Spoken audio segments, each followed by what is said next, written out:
बांधवांनो, जगद्गुरु संत तुकाराम महाराजांच्या जन्माचं रहस्य आज आपण ऐकणार आहोत.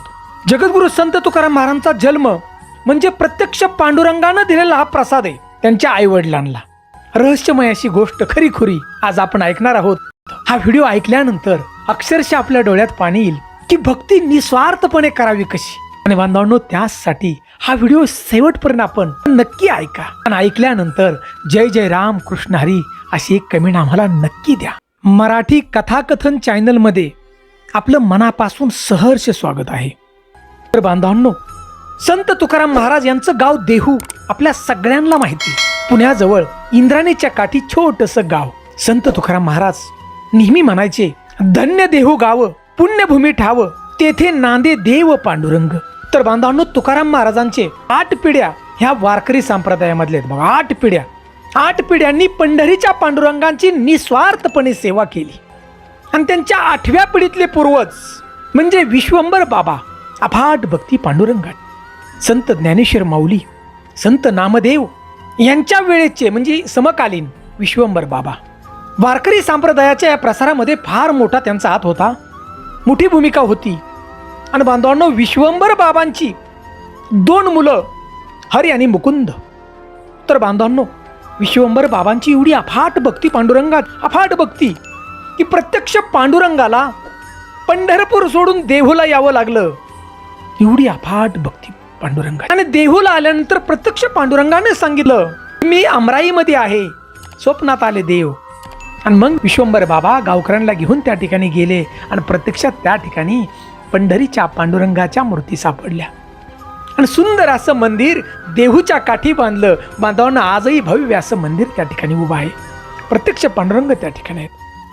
तर आपण पाहूया की विश्वंभर बाबांची 2 मुलं हरी आणि मुकुंद यांचे वडील पंढरीच्या पांडुरंगाचे भक्त, परंतु मुलं भक्त नाही झाल्या. बघा, मुलं ही सैन्यामध्ये भरती झाली. त्यावेळी त्यांना पराक्रम करायचा होता. आणि पुढे बांधवांना ही दोन्ही मुलं एका युद्धामध्ये दोघांचंही निधन झालं. आणि मुकुंदाची पत्नी त्या ठिकाणी सती म्हणून गेली, परंतु हरीची जी पत्नी होती ना ती गरोदर होती. आणि पुढे हरीला बांधवांनो मुलगा झाला, त्याचं नाव विठ्ठल ठेवण्यात आलं. म्हणजेच बांधवांनो, विश्वंभर बाबा त्यांचा मुलगा हरी आणि हरीचा मुलगा विठ्ठल आणि विठ्ठलचा मुलगा पदाजी आणि नंतर पदाजीचा मुलगा शंकर आणि शंकरचा मुलगा कान्होबा आणि कान्होबाचा मुलगा बांधवांनो भोलोबा. जगद्गुरु संत तुकाराम महाराजांचे वडील भोलोबा.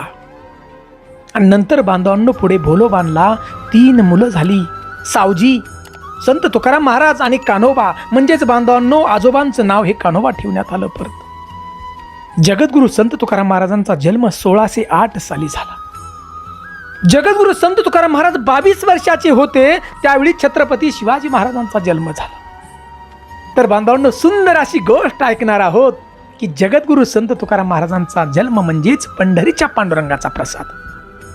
तर बांधवांनो, जगद्गुरु संत तुकाराम महाराजांचे वडील भोलोबा आणि त्यांची माता कनकाई अफाट भक्ती पांडुरंगाचे करत होते, शेती करत होते, परंतु वारी कुठली चुकवायची नाही. भोलोबा देहूवरून निघायचे चालत आणि पंढरपूरला जायचे, चालत जायचं, पांडुरंगाचं नामस्मरण करत वारी करायची. कुठलीच वारी चुकले. आषाढी वारीला तर जायचंच, कार्तिकीला जायचं. दिवसा मागून दिवस चालली होती, निस्वार्थ भक्ती.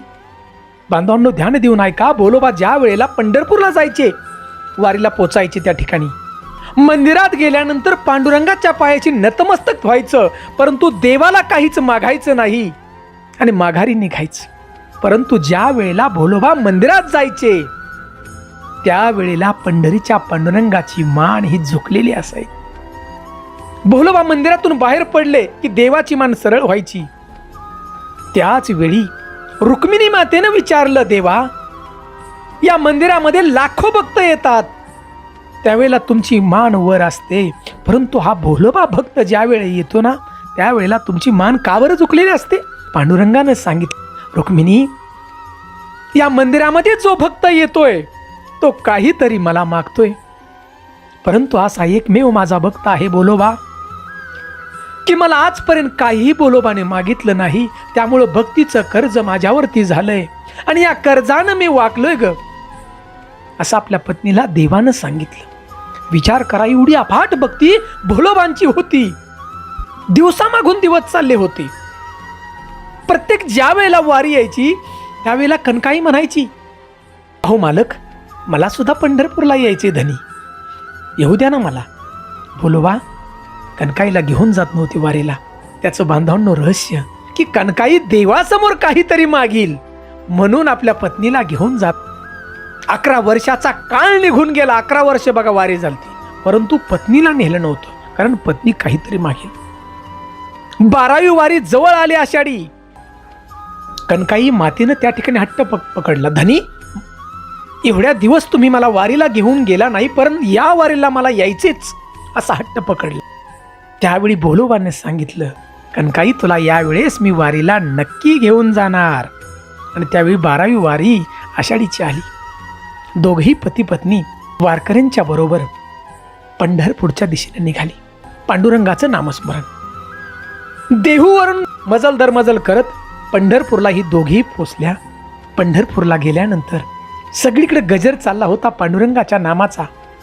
दर्शनाला त्यावेळी लाईन लागली होती. दोघही पती पत्नी लाईनीमध्ये दर्शनाला उभे राहिले.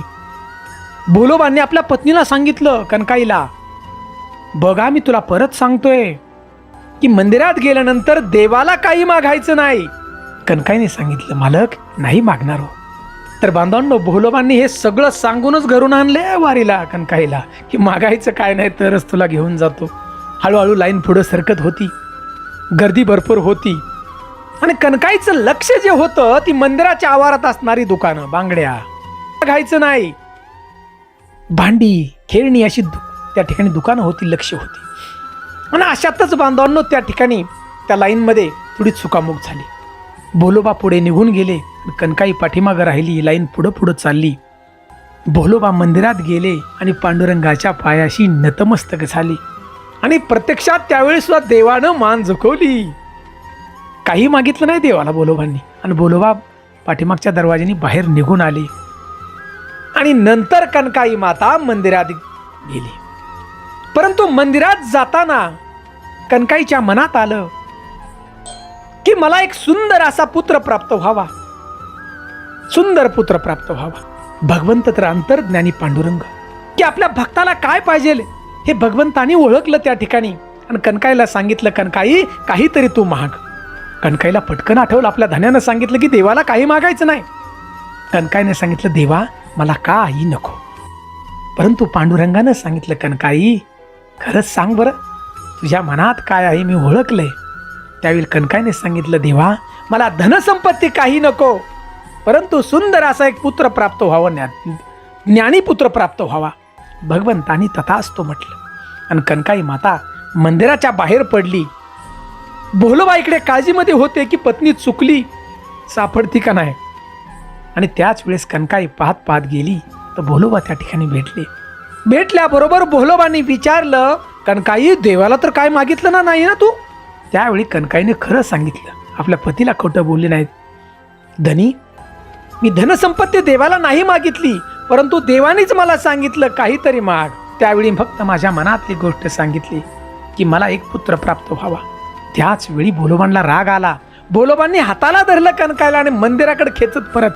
आणि मंदिराच्या जवळ गेल्यानंतर पांडुरंगाकडे बोट दाखवून सांगितलं की हा तुला पुत्र देणार आहे ना, मग तू ह्याला सांग परत. आपल्या पत्नीला सांगता येता भोलोबा की पुत्र व्हावा ऐसा की ज्याचा तिन्ही लोकी झेंडा. जर मला तू पुत्र देणारच असेल तर तू मला असा पुत्र दे, प्रत्येक क्षणाला तुझी भक्तीच करणारा मला पुत्र दे.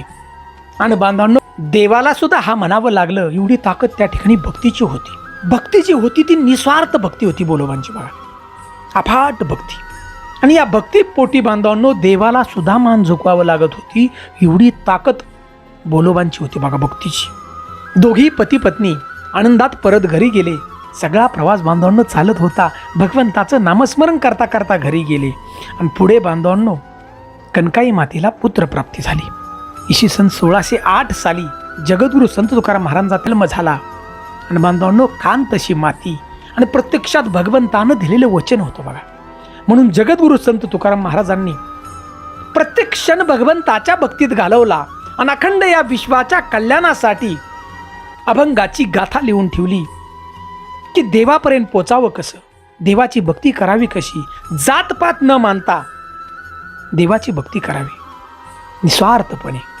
म्हणून बांधवांनो, जगद्गुरु संत तुकाराम महाराजांनी आपल्यासाठी बघा गाथा लिहून ठेवली. एवढी शतकोटी अभंग लिहिले.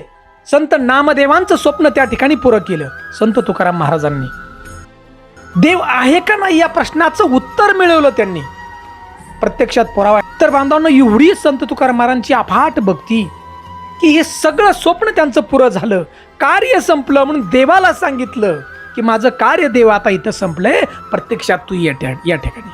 म्हणून बांधवांनो, अखंड विश्वाचा मालक भगवान विष्णुदेव स्वतः विमान घेऊन देहूला आले आणि जगद्गुरु संत तुकाराम महाराजांना वैकुंठाला घेऊन गेले. तर बांधवांनो, अशी ही सुंदर अशी गोष्ट जगद्गुरु संत तुकाराम महाराजांच्या जन्माची आहे. तर बांधवांनो, भक्ती ही प्रामाणिक असावी. ही माहिती जर आपल्याला आवडली तर जय जय राम कृष्ण हरी अशी एक कमेंट जरूर द्या आम्हाला. जय हिंद, जय भारत.